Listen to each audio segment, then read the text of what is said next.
नमस्ते। आज के इस विश्लेषण में हम एक ऐसी बेहतरीन चर्चा करने वाले हैं जो सीधे एक सदी के जीवित अनुभवों पर आधारित है। सोचकर देखिए, हम सोसाइटी के सबसे उम्रदराज लोगों, मतलब जो 90 से लेकर 100 साल से ऊपर के हैं, उनके ज्ञान और इंटरव्यूज को कुछ बहुत ही स्पष्ट और असरदार लाइफ लेसन्स में बदल रहे हैं। बिना किसी लंबी चौड़ी असंगठित बातों में उलझे हम उनकी सदियों की विजडम को आज बहुत ही गहराई से समझेंगे। चलिए सीधे इस मुद्दे पर आते हैं।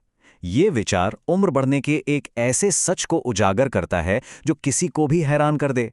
एक 91 साल के बुजुर्ग ने ये बात कही थी और ये दिखाता है कि हमारे शारीरिक रूप और हमारे दिमाग के बीच आखिर कितना बड़ा अंतर हो सकता है। अंदर से तो इंसान हमेशा जवानी महसूस करता है ना, भले ही आईना कुछ और ही कह रहा हो। आईना गलत भी तो हो सकता है। तो इस मास्टर क्लास में हम इन 5 प्रमुख हिस्सों को कवर करेंगे। उम्र का भ्रम, दूसरों की मंजूरी की परवाह छोड़ना, टिकाऊ प्यार की बुनियाद, करियर और जुनून को नए नजरिए से देखना, और आखिर में जिज्ञासा और जीवन का आखिरी पन्ना। ये एक बहुत ही सटीक मास्टर क्लास होने वाली है। शुरू करते हैं हमारे पहले पॉइंट से, उम्र का भ्रम, आईने को नकार कर असलियत को अपनाना। 101 साल, ये नंबर अपने आप में ही एक बहुत बड़ा मुकाम है। मतलब यहां तक पहुंचना किसी चमत्कार से कम नहीं है, और इस पर बहुत आदर आना स्वाभाविक है। ये सुनते ही तुरंत दिमाग में एक सवाल आता है कि भाई आखिर यहां तक पहुंचने का राज क्या है। और यहां जो सच्चाई बयान की गई है ना, वो एकदम कड़ी और सच्ची है। 101 साल के बुजुर्ग ने परफेक्ट हैबिट्स और एकदम स्वस्थ जीवन शैली के तमाम मिथ्स को तोड़ते हुए बताया कि उन्होंने 40 साल तक धूम्रपान भी किया था। उन्होंने अपनी इस लंबी उम्र का श्रेय सिर्फ और सिर्फ एक जेनेटिक रूलेट यानी किस्मत और आधुनिक दवाइयों को दिया। ये सच में थोड़ा हैरान करने वाला है, पर बिल्कुल सच है। आगे बढ़ते हैं दूसरे पॉइंट पर, दूसरों की मंजूरी की परवाह छोड़ना, साथियों के वैलिडेशन के जाल से बचना। सच कहूं तो ये सुनकर काफी हैरानी और थोड़ा दुख दोनों होता है कि एक बुजुर्ग को खुद को पूरी तरह स्वीकार करने और दुनिया क्या सोचती है इसकी परवाह छोड़ने में पूरे 90 साल लग गए।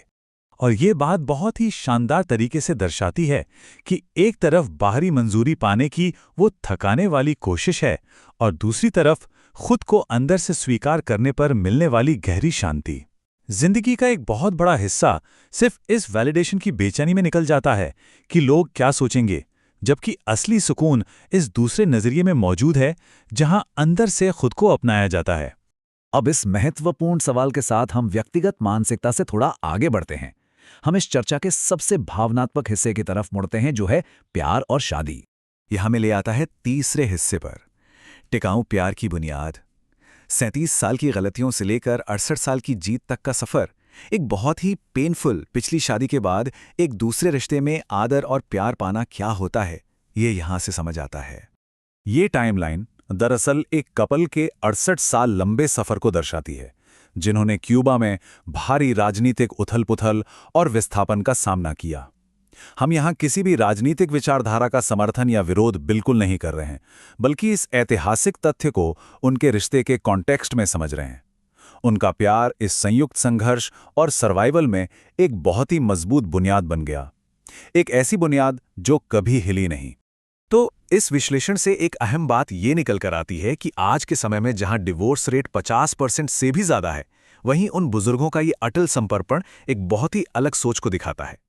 पहले की पीढ़ियां रिश्तों को सुधारने के इरादे से शादी करती थीं, एक दूसरे का साथ निभाने के लिए, जबकि आजकल के मॉडर्न दौर में अक्सर एक एग्जिट प्लान पहले से ही तय होता है।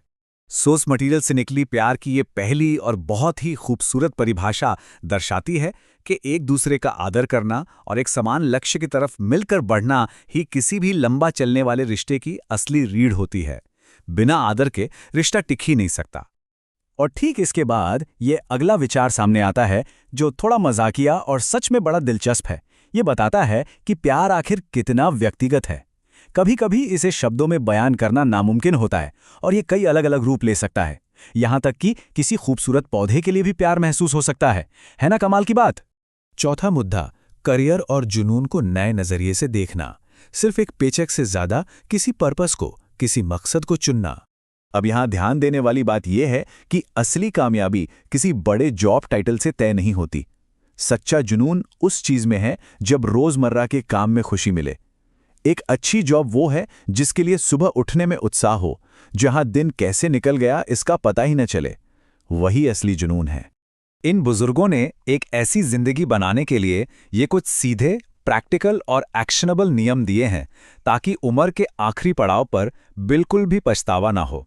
यहाँ आसान रास्ता चुनने के बजाय एक थोड़ा मुश्किल पर सच्चा और ईमानदार रास्ता अपनाने पर जोर दिया गया है। आखिर में आते हैं 5वें पॉइंट पर, जिज्ञासा और जीवन का आखिरी पन्ना। ये लंबी उम्र का एक गुप्त मानसिक इंजन है जो इंसान को आगे बढ़ाता है। दिमाग का नया सीखना बंद कर देना सच में कितना खतरनाक हो सकता है, ये बात एकदम साफ है। एक बुजुर्ग आज भी इतिहास, इस्लाम और इकोनॉमिक्स पर लेक्चर्स अटेंड कर रहे हैं ताकि उनका दिमाग और नज़र हमेशा तेज रहे। ये उन सभी के लिए एक बहुत बड़ा सबक है जो एक उम्र के बाद सोचते हैं कि अब सीखने के लिए क्या ही बचा है। चलिए देखते हैं कि और कैसे विकसित होता है। नई चीजें सीखने की इस एक्टिव जिज्ञासा के साथ अगर रोजमर्रा की शुक्रगुजारी और भावनात्मक प्रोसेसिंग जैसे जर्नलिंग करना मिल जाए तो हेल्थ सच में लाजवाब हो सकती है। जिन लोगों ने अपने जीवन साथी को खो दिया, उनसे आज भी अकेले में बातें करना या उन्हें जोक सुनाना दुख से उभरने का कितना अनोखा और सच्चा तरीका है। इस सब पर विचार करने के बाद एक 91 साल के व्यक्ति का ये सवाल बहुत ही गहरा असर छोड़ता है। जब वक्त मुट्ठी से रेत की तरह फिसल रहा हो, तब हर एक पल की अहमियत कई गुना बढ़ जाती है। इन सदियों पुराने अनुभवों ने बहुत कुछ सिखाया है, पर आखिरी सवाल हम सब के लिए यही छूट जाता है कि जो वक्त आज बचा है, क्या उसका सच में सबसे बेहतर और सही उपयोग हो रहा है?